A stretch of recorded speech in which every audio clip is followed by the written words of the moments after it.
For this lesson, I'm working with the 0402 Create a New Title project file. You can find that project file with the media associated with this lesson. Double-click on it to open it in Premiere Pro. Let's create a title using the Graphics workspace.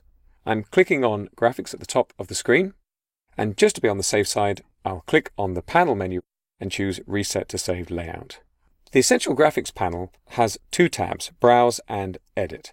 There's not much for us to do in the Edit tab just yet, so let's start in Browse. Here we can see a long list of pre-built graphics that we can choose to incorporate into our sequence. I'm going to take this basic lower third, and I'm going to drag this on top of the clip we have in this sequence. If a dialog pops up advising you to use Typekit to install a missing font, just make sure you're online, put a check in the box to sync from Typekit, and click Sync Fonts.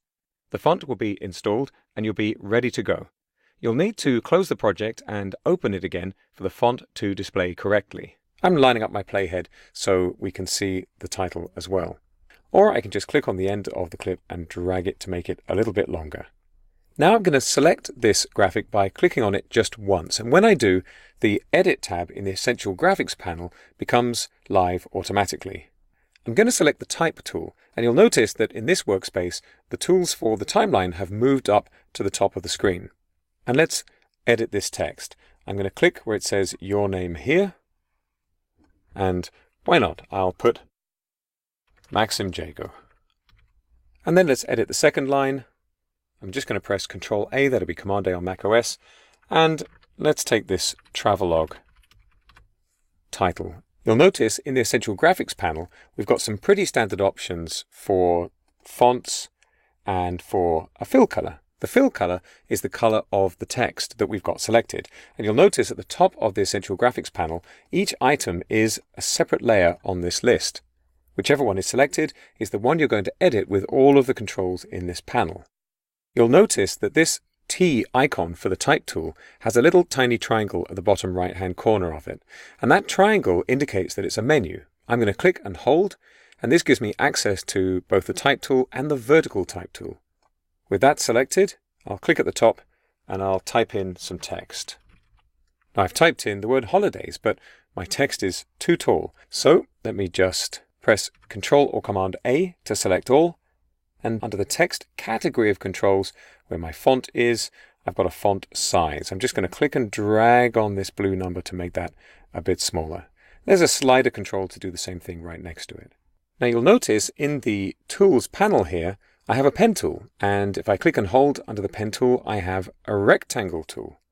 I'm going to use that to pick out a section of the screen just like this, where my text is.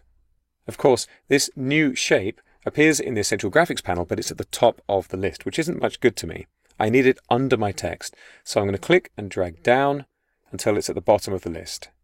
Now it's behind my text. I'm going to select that shape layer, as it's called, and I can either give this a fill color by clicking on the color swatch and choosing something, maybe green.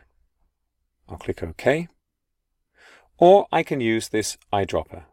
I'm going to click on the eyedropper, and now you can see as I drag around the interface, I'm getting different colors. Let's choose the sky color.